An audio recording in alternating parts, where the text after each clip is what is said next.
Tonight is to talk about doing cost-benefit analysis.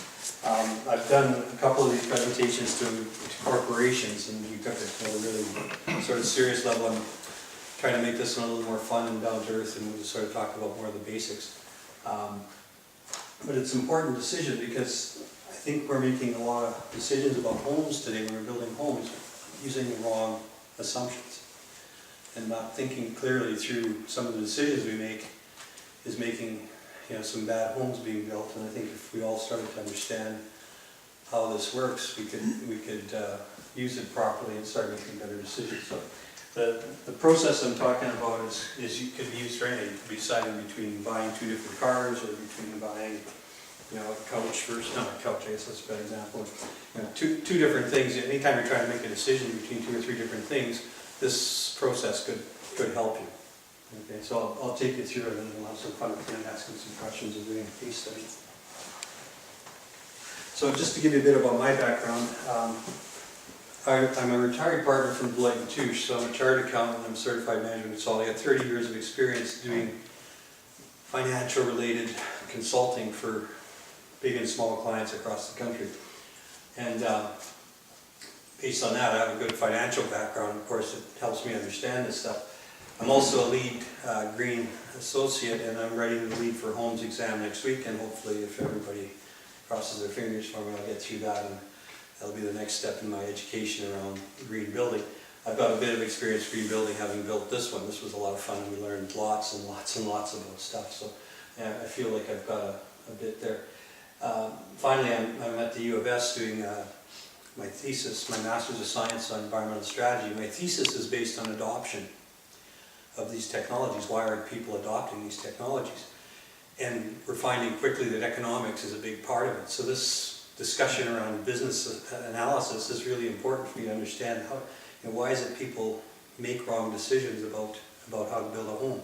So I think it'll be fun to get some feedback on this after. So what is cost-benefit analysis? It's really just like it says. So we've got our costs on one side and our benefits on the other, and which one is more important. So example of costs are your capital costs. So like if we're talking about this pipe, your capital costs would be the cost of buying the pipe, the cost of installing it would be a base cost. You might have operating costs. So this pipe doesn't have operating costs, but a solar panel might. I'd have to get a solar thermal panel, would need maintenance every year.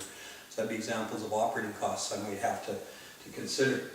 At the end of the life of this, and this thing has an indefinite life, right? This thing would be part of the house forever, but at the end of the life you got to think about disposal.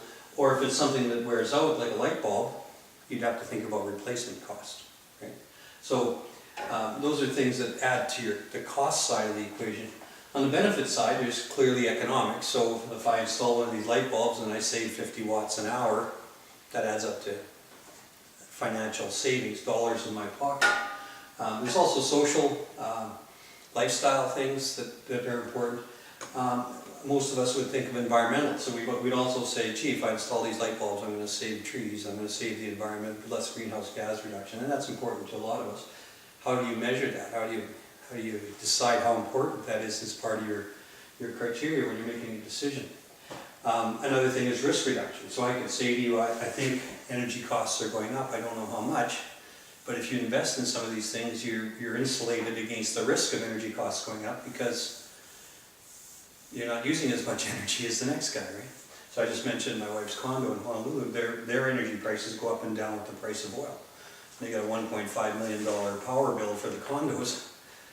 If it goes up 10%, that's a showstopper. And what's the chances of it going up 10% the next year?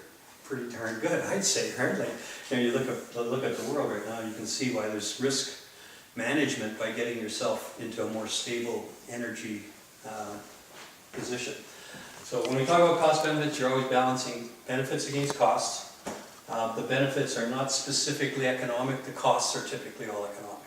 The costs are usually dollars, but the benefits might be dollars and other things. So it's important to think about that. I did a cost benefit analysis for one of the hotels in town here putting solar panels on, not Brian, but another one.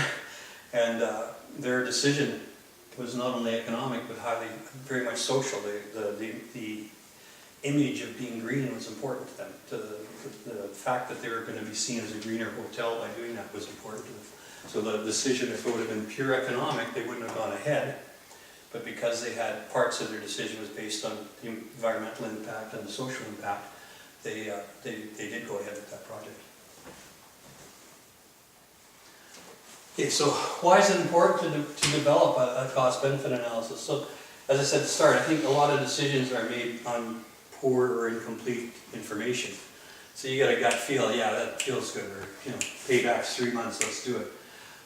It applies a process to decision making. So most businesses have a process, but most of us as individuals make huge decisions, like the decision to buy a house, which is probably our biggest capital investment, but we don't make it with a process in mind. We don't think it through properly. We don't, most of it's emotional when we get to that buying decision. It's more on how nice does it look, than some of the other factors that might be important. Cost-benefit analysis, as I said, considers both tangible and intangible. So you hear me use that term, tangible and intangible. So tangible is measurable dollars. Intangible is the good feeling of being environmentally friendly, or the comfort of having a better home, or those kinds of decisions. And again, as I said, there's typically a risk assessment related to something or making a decision. So, in every decision that you're trying to make, the first step is to say, what is the decision? Like, what am I trying to decide on? So it might be, am I going to install solar panels versus not installing solar panels? So your comparison is staying the way we are to doing something different. Or it could be, am I going to install solar panels versus photovoltaic? It might be between two separate decisions. So which is the best decision? If I want to spend a certain amount of money, which is the best way to spend that money? Okay? So there's different kinds of decisions. It's really important that before you start, you say, well, what is the decision I'm making? It's either to buy photovoltaic or not, or is it to buy photovoltaic instead of something else? Or, clearly understand those decisions, because sometimes it's not even clear what decision you're making, and it's hard to measure it. And the selection criteria are really important. So, you'll laugh at this, but when my wife and I go on a holiday, we have the selection criteria we pull out. So, it's got to have sun, it's got to have beach, it's got to have a tub for my wife, it's got to have a bar for me, and there's different criteria that so then we take 3 or 4 different destinations, and we go, oh, this one's got this one's got this. And as funny as it sounds, it's a real easy way to avoid a fight between my wife and I about where we're going, because we decided ahead of time, here's how we're going to decide. And then the emotion comes out of ranking the different resorts, because we say, this one scored best for all of us. We agreed to this criteria before, this one scored best. Now, it's easy for me to just throw this up. This is a really tough part of the decision process. Is what is the selection criteria? How are we going to make the decision? Right? How are we going to make the decision? So they said a lot of people are making a decision about homes purely around the cost, not the benefit. Like they're making a decision at the very beginning saying, okay, what's the cheapest home I can get that's got the biggest floor space?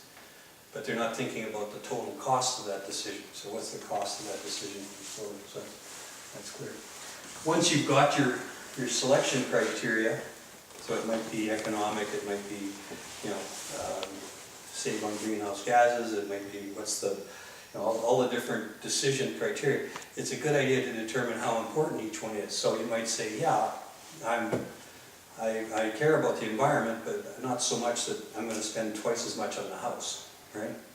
I'm not going to double the cost of the house because of my concern for the environment. But you might say, I'll spend a little more money than I would have if it's good for the environment. And you've got to try and quantify that. So you might say, in that case, economic is 50%, environment is 40% of the decision. Is how you kind of rank it. This one is really important. I'll spend a lot of time on this tonight. So for economic benefits, you have to decide how you're going to make the decision. So I heard what's her name, Nancy from the city, get up on radio the other day talking about the new solar panels they're putting up on the roof. And she said, well, the payback is 11 years, so this is a good decision. I go, I don't know if if I understand how that works. Like, how does the payback of 11 years make it a better decision than something else? You know, what if there's another investment they could make for 5 years? Is that a better decision? The problem with payback